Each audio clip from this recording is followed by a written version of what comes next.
தியான நிகழ்ச்சிக்கு உங்களை அழைப்பதில் நான் மிகவும் மகிழ்ச்சி அடைகிறேன்.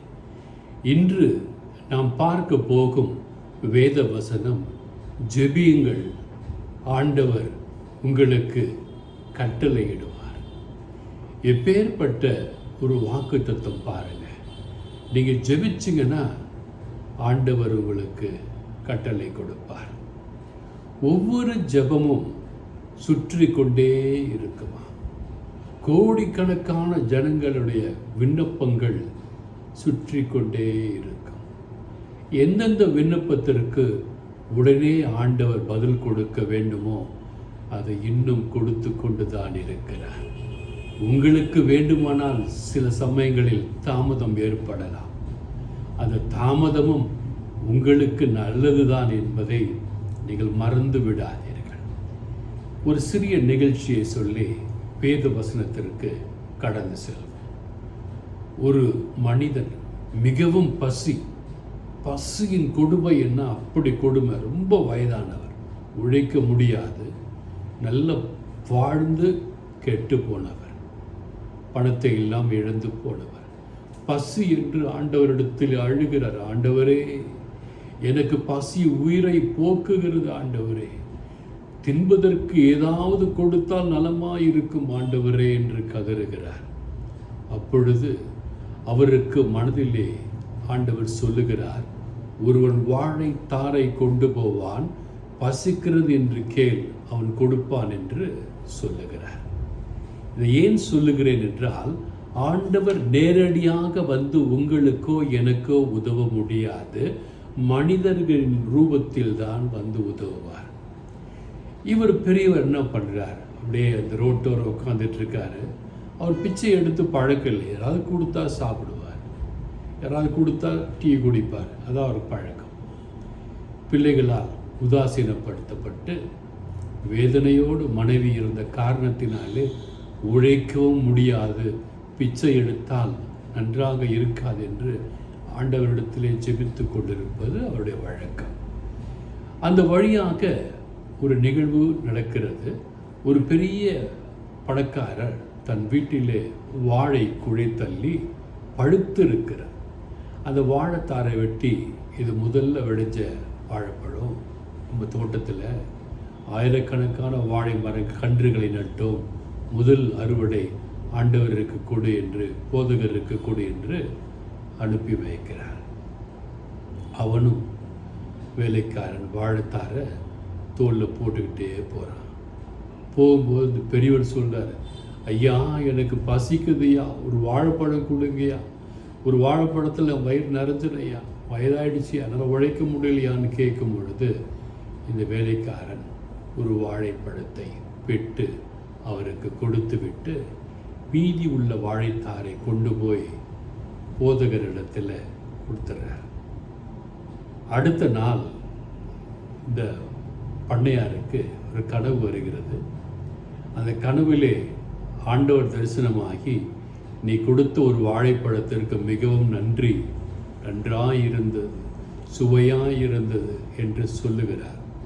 அப்பொழுது இவருக்கு கோபம் வருது தன் வேலைக்காரன் மேலே. ஒரு தாரை கொடுத்து அனுப்பிச்சா ஒரு பழத்தை தான் ஆண்டவர் கொடுத்துருக்காருன்னு சொல்லி போட்டு சாத்துறான் வேலைக்காரன் உண்மையை சொல்கிறான், ஐயா, உண்மையிலே ஒரு தார் தான் கொடுத்த, இல்லை நீ ஒரு பழம் தான் கொடுத்தன்னு சொல்கிறார் ஆண்டவர். அது என்ன உண்மை எனக்கு தெரிஞ்சாகணும். அப்போ சொல்கிறான், வழியோர ஒரு முதியவர் வாழ்ந்து கெட்டு போனவரை போன்று இருந்தார், பசியாக இருக்கிறது என்று அழுதார், ஒரு பழத்தை கொடுத்தேன் என்று சொல்கிறார். அப்பொழுது அவருக்கு இந்த வசனம் ஞாபகத்துக்கு வருகிறது, ஏழைகளுக்கு கொடுப்பவன் கர்த்தருக்கு கடன் கொடுக்கிறான் என்ற வசனம். அந்த முதலாளி பண்ணையார் அப்பொழுதுதான் நினைக்கிறாரு, நம்ம என்னதான் கோடியாக கோயிலுக்கு போய் கொடுத்தாலும் அது ஆண்டவரிடம் சேருவதில்லை. அந்த ஊழியக்காரர், அந்த பாஸ்டர், அந்த ஃபாதர் அல்லது சிஸ்டர்ஸ், அவங்களுக்கு தான் போய் சேருது.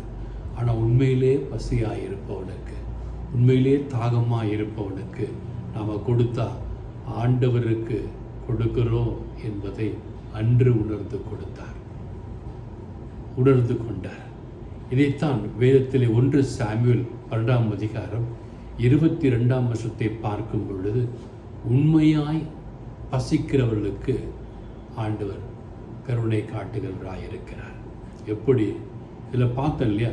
சிக்னல் பிச்சை கேட்குறாங்க, தரக்கூடாது. சர்ச்சுக்கு வெளியே பிச்சை கேட்குறாங்க, தரக்கூடாது. உண்மையில் யார் பசியாக இருக்கிறா, ஒருவேளை உணவு உள்ள முடியாமல் இருக்காங்களோ அவங்களுக்கு கொடுங்க. அவ்வாறு கொடுக்கும் பொழுது நீங்கள் ஆசீர்வதிக்கப்படுவீங்க. ஏன்னா நீங்கள் ஆண்டவருக்கு பிரியமானவர்கள். 1 சாமுவேல் 12 அதிகாரம் 22 வசனம், கர்த்தர் உங்களை தமக்கு ஜனமாக்கி கொள்ள பிரியமானபடியினால் கர்த்தர் தம்முடைய மகத்துவமான நாமத்தின் நிமித்தம் தமது ஜனத்தை கைவிட மாட்டார். உங்கள் மேலே ஆண்டவர் ரொம்ப பிரியமாக இருக்கார். உங்கள் ஆண்டவர் கைவிடவே மாட்டார். உங்களுக்கு என்று ஒரு காலம் வைக்கப்பட்டிருக்கும். அந்த காலத்திலே தேவன் உங்களுக்கு ஏற்ற காரியங்களை கண்டிப்பாக செய்வார். ரெண்டாவது பாருங்க, 1 சாமுவேல் 12 அதிகாரம் 23 வசனத்திலே தேவன் சொல்லுகிறார், நானும் உங்களுக்காக விண்ணப்பம் செய்யாதிருப்பேன் ஆகில் கர்த்தருக்கு விரோதமாக பாவம் செய்கிறவனாயிருப்பேன். உங்களுக்காக விண்ணப்பம் செய்ய ஆண்டவர் இருக்கிறார், ஊழியக்காரர்கள் இருக்கிறார்கள், ஊழியக்காரிகள், குருக்கள், கன்னியர்கள் இருக்கிறார்கள். அவருடைய முக்கிய வேலை உங்களுக்காக விண்ணப்பம் செய்யாமல் போனால் கர்த்தருக்கு விரோதமாக பாவம் செய்கிறார்கள் என்று வேதம் சொல்கிறது. அதற்காக தான் நானும் கூட தினந்தோறும் ஆண்டவரே சப்ஸ்கிரைபர்ஸ் ஒவ்வொருவரையும் ஆசீர்வதிங்க, அவங்க குடும்பத்தை ஆசீர்வதிங்கன்னு சொல்கிற முக்கிய காரணம், நான் உங்களுக்காக ஜெபிக்காமல் போனால் கர்த்தருக்கு விரோதமாக பாவம் செய்கிறேன். பாருங்க, 1 சாமுவேல் 12 அதிகாரம் 18 வசனத்தை பார்க்கும் பொழுது, சாமுவேல் கர்த்தரை நோக்கி விண்ணப்பம் பண்ணினான். அன்றைய தினமே கர்த்தர் இடி முழக்கங்களை கொண்டு மழையை கட்டளையிட்டார். இந்த ஊழியக்காரிக, குருக்கள், கன்னியர்கள் பிறருக்காக ஜெபிக்க வேண்டும் என்பது கட்டாயம். நீங்களும் கூட பிறருக்காக ஜெபிக்க வேண்டும் என்பது கட்டாயம். அப்படி நீங்கள் ஜெபித்தீங்கன்னா ஆண்டவர் கட்டளையிடுவார். இந்த 1 சாமுவேல் 12:18 சாமுவேல் கர்த்தரை நோக்கி விண்ணப்பம் பண்ணின, ஆண்டவரே மழை இல்லாமல் பூமி வறண்டு போய்விட்டது, பூமி எங்கும் ஒரே கஷ்டமாக இருக்கிறது, இந்த மக்களுக்கு மழையை கொடுத்து ஆசீர்வதியும் ஆண்டவரே என்று சாமுவேல் ஜெபித்த பொழுது வானம் திறக்கப்பட்டு மழை பொழிந்து பூமி எங்கும் குளிர்விக்கப்பட்டது, பூமி எங்கும் ஆசீர்வாதம் கிடைக்கப்பட்டது. ஒரு நல்ல மனிதனுடைய ஜெபம் மழையை பரிசிக்க பண்ணியது. உங்களுடைய ஜெபம் உங்களுடைய வீட்டை, நீங்கள் இருக்கும் இடத்தை, நீங்கள் இருக்கும் நாட்டையே வருஷிக்க பண்ணும் என்பதிலே மிகவும் நம்பிக்கையாக இருக்கிறேன். அதற்காகத்தான் உங்களுக்காகவும் உங்கள் குடும்பங்களுக்காகவும் உங்கள் பிள்ளைகளுக்காகவும் உங்கள் பேர பிள்ளைகளுக்காகவும் தினந்தோறும் ஜெபித்து கொண்டிருக்கிறேன். என்னை யார் உதாசீனப்படுத்தினாலும் நான் மனம் வருந்துவேனே தவிர அவர்களை சபிப்பது இல்லை.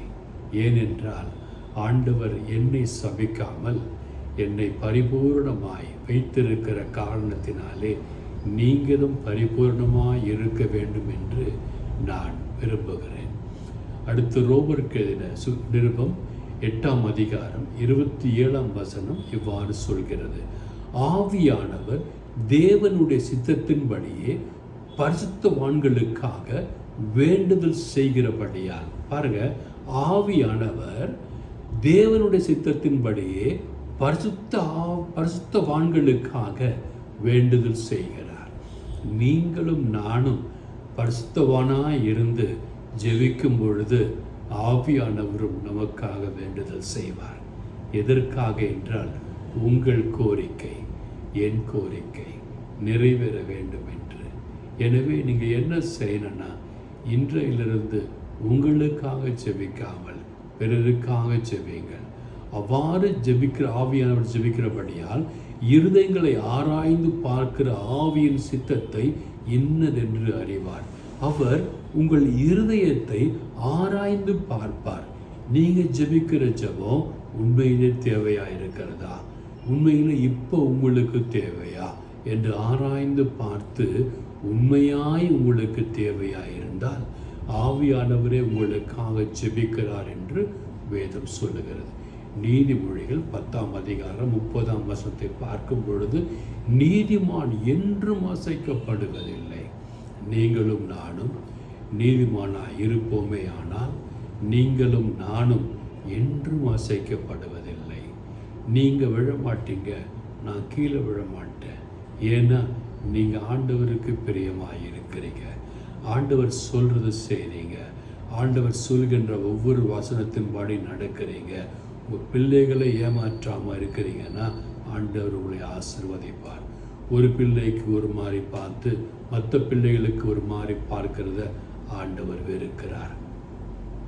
ஏன்னா இன்னைக்கு என் பையன் நல்ல வசதியோடு சம்பாத்தியத்தோடு இருக்கலாம், நாளைக்கு அவனுக்கு ஏதாவது ஒன்று ஆகிவிட்டால் அவன் பிள்ளைகளுக்கு என்ன ஆகும் என்பதை நீங்கள் நினைத்து பார்க்க வேண்டும். ஏன் மற்ற பிள்ளைகள் கஷ்டப்படுகிறாங்கன்ட்டு மற்ற பிள்ளைகளுக்கு எல்லாம் செஞ்சுட்டா நல்லா இருக்கிற பிள்ளை நாளைக்கு ஏதாவது ஒன்று ஆகிட்டா அவனுக்கு யார் செய்வா? எனவே தேவன் உங்களுக்கு கொடுத்த ஆசீர்வாதத்தை எவ்வாறு இரத்தம் ஒவ்வொரு விரலுக்கும் சரிசமமாய் பாய்ச்சப்படுகிறதோ அதே போன்று நீங்களும் உங்கள் பிள்ளைகள் ஒவ்வொருவருக்கும் வசதியாக இருந்தாலும் வசதி இல்லாவிட்டாலும் சரிசமமாய் பார்க்க வேண்டும் என்பது தேவனுடைய சித்தம். மழை வருகிறது. மழை நீதிமானின் வீட்டிற்கு மட்டும் பெய்வதில்லை, எல்லோருக்கும் மழை சரிசமமாய் பெய்கிறது. எனவே எனக்கு பிரியமான அன்பு தேவ பிள்ளைகளே, நீங்களும் கூட ஆண்டவருக்கு பிரியமாயிருந்து ஆண்டவருக்கு உத்தமமான வாழ்க்கையை வாழ்வீர்களே ஆனால் ஆண்டவர் உங்களை ஆசீர்வதிப்பார். உங்கள் பிள்ளைகள் ஆசீர்வதிக்கப்படுவார்கள். God bless you all. Remain blessed.